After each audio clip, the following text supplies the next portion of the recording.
এই ভোলার মানুষ কেন গ্যাস পাবে না? যেই ভোলা থেকে আমার স্পিড বোর্ডে হোক, লঞ্চে হোক, ফেরিতে হোক, একজন রোগী বরিশাল মেডিকেলে যেতে যেতে মারা যায়, সেই ভোলায় কেন মেডিকেল কলেজ হবে না? এই ভোলা থেকে যখন আমার একটা লম্বা সময় নিয়ে ওই একটি শহর বরিশালে যেতে হয়, তখন আমার যদি 40,000 কোটি টাকা খরচ করে পদ্মা সেতু হয়, 30 থেকে 35,000 কোটি টাকা খরচ করে পদ্মা সেতুর পাশে একই সাথে রেল সংযোগ হয়, ওই দুইটি কাজে যদি 70,000 কোটি টাকা খরচ করা হয়, তাহলে 5 থেকে 10,000 কোটি টাকা খরচ করে কেন ভোলা থেকে বরিশালে একটি সংযোগ সেতু হবে না? আমরা স্পষ্ট করে একাত্মতা ঘোষণা করছি আজকের এই মঞ্চ থেকে, এই সংযোগ যে সেতু সেটি বরিশালের একটি মেডিকেল কলেজ বরিশাল থেকে ভোলায় নিয়ে আসতে হবে এবং যেটি ভোলার মানুষকে নিরবিচ্ছিন্ন সহযোগিতা করবে। এবং এই যে ভোলার গ্যাস সেটি যেন সিন্ডিকেট করে শুধু ব্যবসা করার জন্য ভোলা থেকে কেউ রক্ত চোষার মতো নিয়ে না যেতে পারে সেই ব্যবস্থা করতে হবে।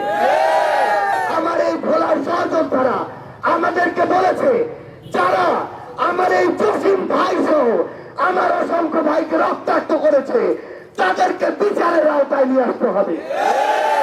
ওই সময় যে এসপি এবং তার সাথে যে অফিসার কনস্টেবলরা আমার ভাইদের উপরে নির্বিচারে গুলি চালিয়েছে, তাদের শাস্তি যেন শুধুমাত্র বদলি না হয়।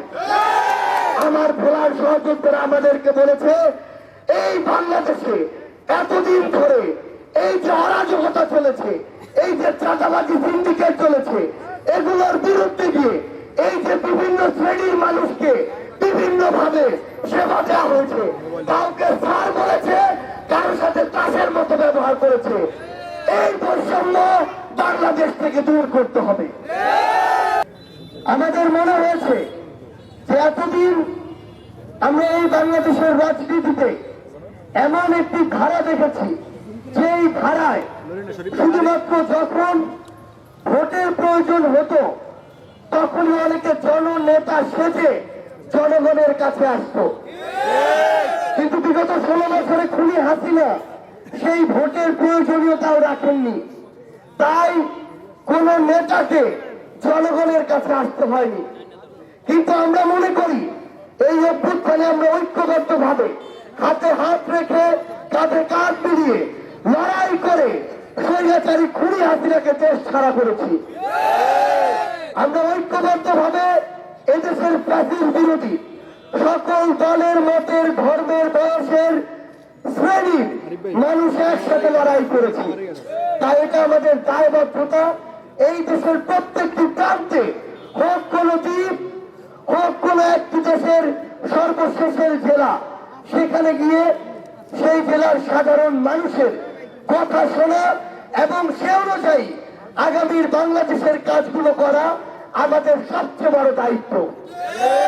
সেই জায়গা থেকে আজকে যখন আমরা চিন্তা করছি, যে অভ্যুত্থানে যে স্পিরিটকে সামনে রেখে আমরা রক্ত দিয়েছি, জীবন দিয়েছি, যেই শব্দগুলো এখন আমরা ধারণ করি বাংলাদেশকে নিয়ে, যেই শব্দগুলো দেখি, সেই শব্দগুলো একটি ঘোষণাপত্রে লিখিত আকারে থাকা প্রয়োজন।